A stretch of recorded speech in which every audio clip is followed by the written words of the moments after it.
ओम शांति। ओम शांति।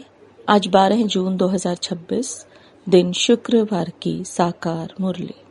आइए अब सुनते हैं मीठे मीठे बाप दादा के मधुर महावाक्यों को। मीठे सेंसिबल बच्चे, सदा याद रखो कि हम अविनाशी आत्मा हैं।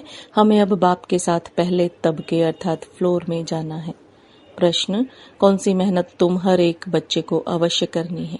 उत्तर, बाबा तुम्हें जो इतनी नॉलेज देते हैं उसे अपने दिल से लगाते रहो, अंदर ही अंदर उसको मनन कर हजम करो, जिससे शक्ति मिलेगी। यह मेहनत अवश्य हर एक को करनी चाहिए। जो ऐसी गुप्त मेहनत करते हैं वह सदा हर्षित रहते हैं। उन्हें नशा रहता है कि हमें पढ़ाने वाला कौन है, हम किसके सामने बैठे हैं। ओम शांति। ये किसने कहा? 2 बार कहते हैं ओम शांति ओम शांति। एक शिव बाबा ने कहा, एक ब्रह्मा बाबा ने कहा। ये बाप दादा इकट्ठे हैं तो दोनों को बोलना पड़े ओम शांति ओम शांति। अब पहले किसने कहा, बाद में किसने कहा? पहले शिव बाबा ने कहा ओम शांति, मैं शांति का सागर हूँ। पीछे किसने कहा? दादा की आत्मा ने कहा।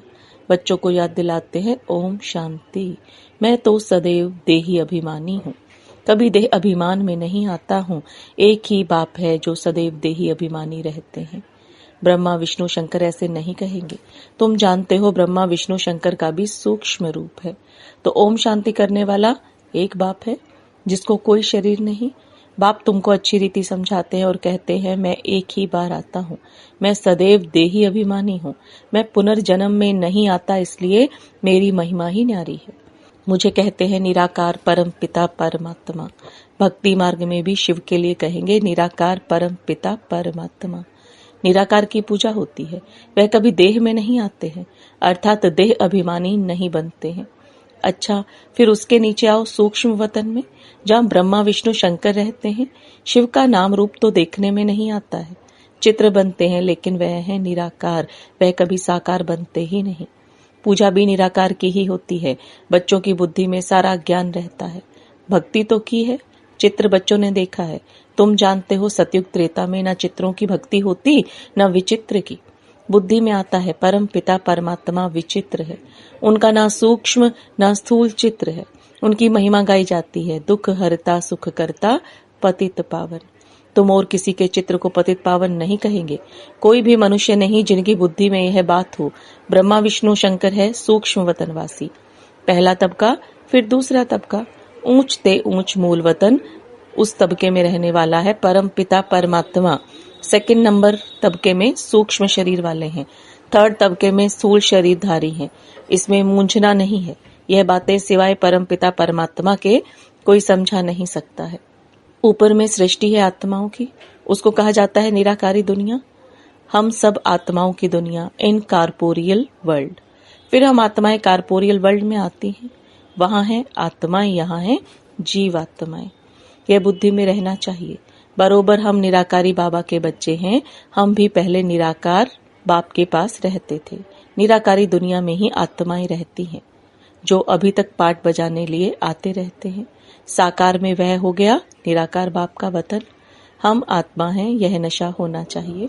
अविनाशी चीज का नशा रहना चाहिए, विनाशी चीज का थोड़े ही होना चाहिए। देह के नशे वाले को देह अभिमानी कहा जाता है। देह अभिमानी अच्छे व आत्म अभिमानी अच्छे। सेंसिबल कौन? आत्मा अभिमानी। आत्मा ही अविनाशी है, देह तो विनाशी है। आत्मा कहती है हम 84 देह लेते हैं। हम आत्मा परम धाम में बाप के साथ रहने वाली हैं, वहां से आते हैं यहाँ पाठ बजाने। आत्मा कहती है ओ बाबा, साकारी सृष्टि में है साकारी बाबा, निराकारी सृष्टि में निराकार बाबा। यह तो बिल्कुल सहज बात है। अब ब्रह्मा को कहते हैं प्रजापिता ब्रह्मा, सो तो यहाँ ठहरा ना। वहां हम आत्माएं सब एक बाप के बच्चे, ब्रदर्स हैं। बाप शिव के साथ रहने वाले हैं। परमात्मा का नाम है शिव, आत्मा का नाम है सालीग्राम। आत्मा का भी रचयिता चाहिए ना। दिल में हमेशा बातें करते रहो। जो ज्ञान मिला है वह अपने दिल से लगाने के लिए मेहनत करनी है। आत्मा ही विचार करती है। पहले तो ये निश्चय करो कि हम आत्मा बाप के साथ रहने वाले हैं, हम उनके बच्चे हैं, तो जरूर वर्षा मिलना चाहिए। यह भी तुम जानते हो। कि यह जो आत्माओं का झाड़ है उनके पहले जरूर बीज होता है। जैसे सिजरा बनाते हैं, बड़ा बाप, फिर उनसे 2-4 बच्चे निकले, फिर उनसे और निकलते, 1-2 वृद्धि को पाते पाते झाड़ बड़ा हो जाता है। बिरादरी का नक्शा होता है, फलाने से फलाना निकला। तुम बच्चे जानते हो, मूल वतन में सभी आत्माएं रहती हैं, उनका भी चित्र है, ऊंचते ऊंच है बाप। तुम बच्चों की बुद्धि में है, बाबा इस शरीर में आया हुआ है। रूहानी बाप इनमें आकर रूहों को पढ़ाते हैं। सूक्ष्म वतन में तो नहीं पढ़ाएंगे, सतयुग में तो यह नॉलेज किसी को भी रहती नहीं। बाप ही इस संगम युग पर आकर यह नॉलेज देते हैं। इस मनुष्य सृष्टि रूपी झाड़ की नॉलेज कोई को है नहीं। कल्प की आयु ही बहुत बड़ी लिख दी है। अभी बाप तुमको समझाते हैं, बच्चे अभी तुमको फिर घर चलना है, वह है आत्माओं का घर। बाप और बच्चे रहते हैं, सब ब्रदर्स हैं। ब्रदर और सिस्टर तब कहा जाता है जब यहाँ शरीर धारण करते हैं। हम आत्माएं सब भाई भाई हैं। भाई का जरूर बाप भी होगा ना, वह है परम पिता परमात्मा। सभी आत्माएं शरीर में रहते हुए उनको याद करती हैं। सतयुग त्रेता में कोई याद नहीं करते हैं। पतित दुनिया में सभी उनको याद करते हैं, क्योंकि सब रावण की जेल में हैं। सीता पुकारती थी, हे राम। बाप समझाते हैं, राम कोई त्रेता वाला याद नहीं आता है। राम परम पिता परमात्मा को समझ याद करते रहते हैं। आत्मा पुकारती है, अभी तुम जानते हो आधा कल्प फिर हम किसी को पुकारेंगे नहीं, क्योंकि सुख धाम में रहेंगे। इस समय बाप ही समझाते हैं, दूसरा कोई जानते ही नहीं। वह तो कह देते हैं कि आत्मा सो परमात्मा, आत्मा परमात्मा में लीन हो जाती है। बाप समझाते हैं, आत्मा तो अविनाशी है, एक भी आत्मा का विनाश नहीं हो सकता। जैसे बाप अविनाशी, वैसे आत्मा भी अविनाशी है। यहाँ आत्मा पतित तमो प्रधान बनती है, फिर बाप सतो प्रधान पवित्र बनाते हैं। सारी दुनिया को तमो प्रधान बनना ही है, फिर सतो प्रधान बनना है। पतित दुनिया को पावन बनाने बाप को आना पड़ता है। उनको कहते ही हैं गॉड फादर। बाप भी अविनाशी है, हम आत्माएं भी अविनाशी हैं, यह ड्रामा भी अविनाशी है। तुम बच्चे जानते हो कि यह वर्ल्ड की हिस्ट्री ज्योग्राफी कैसे रिपीट होती है। इन चारों युगों में हमारा पाठ चलता है। हम सूर्यवंशी फिर चंद्रवंशी बनते हैं। चंद्रवंशी जैसे सेकंड ग्रेड में आ जाते हैं। 14 कला वालों को सूर्यवंशी नहीं कह सकते। वास्तव में देवी देवता भी उन्हों को नहीं कह सकते। देवी देवता संपूर्ण निर्विकारी, 16 कला संपूर्ण को कहा जाता है। राम को 14 कला संपन्न कहेंगे। तुम्हारे ही 84 जन्मों का हिसाब समझाया जाता है। नई चीज फिर पुरानी होती है तो वह मजा नहीं रहता है। पहले संपूर्ण पवित्र रहते हैं, फिर थोड़े वर्ष पास होंगे तो थोड़ा पुराना कहेंगे। मकान का भी मिसाल दिया जाता है। ऐसे हर चीज होती है। यह दुनिया भी एक बड़ा मांडवा है। यह आकाश तत्व बहुत बड़ा है, इसका कोई अंत नहीं। इनकी एंड कहाँ है वह निकाल नहीं सकते। चलते जाओ, एंड हो नहीं सकती। ब्रह्म महत्त्व की भी कोई एंड हो नहीं सकती।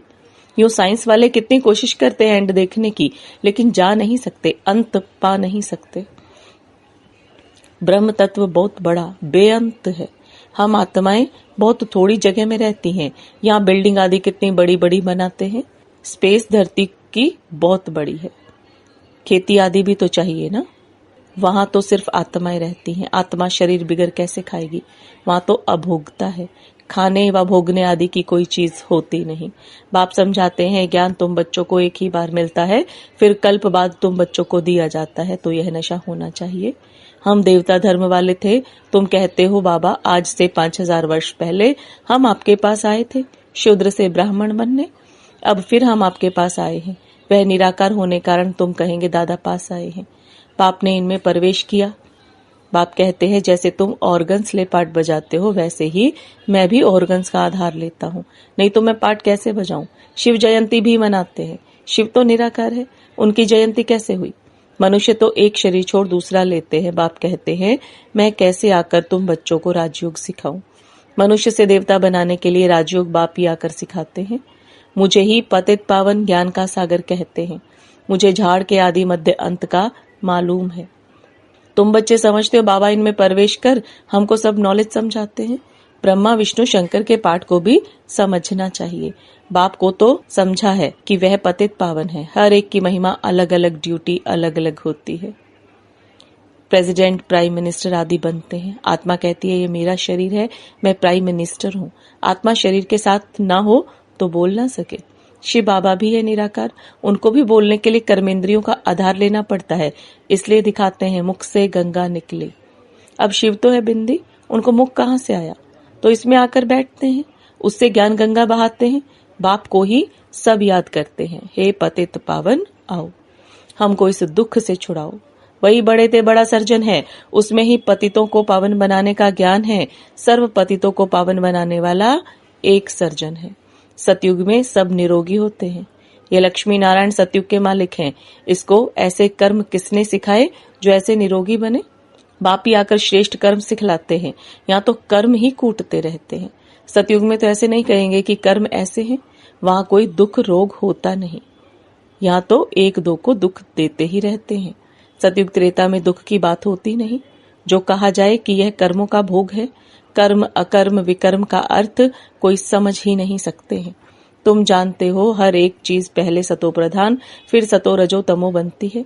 सतयुग में 5 तत्व भी सतो प्रधान रहते हैं। हमारे शरीर भी सतो प्रधान प्रकृति के होते हैं। फिर आत्मा की 2 कला कम होने से शरीर भी ऐसे बनते हैं। सृष्टि की भी 2 कला कम हो जाती है। यह सब बाप ही बैठ समझाते हैं, दूसरा कोई समझा ना सके। अच्छा, मीठे मीठे से खिलदे बच्चों प्रति माता पिता बाप दादा का याद प्यार और गुड मॉर्निंग। रूहानी बाप की रूहानी बच्चों को नमस्ते। रूहानी बच्चों की रूहानी बाप दादा को याद प्यार, गुड मॉर्निंग और नमस्ते। धारणा के लिए मुख्य सार, अभी से ही बाप की श्रीमत पर ऐसे श्रेष्ठ कर्म करने हैं जो फिर कभी कर्म कूटने ना पड़े, अर्थात कर्मों की सजाएं ना खानी पड़े। किसी भी विनाशी चीज का नशा नहीं रखना है।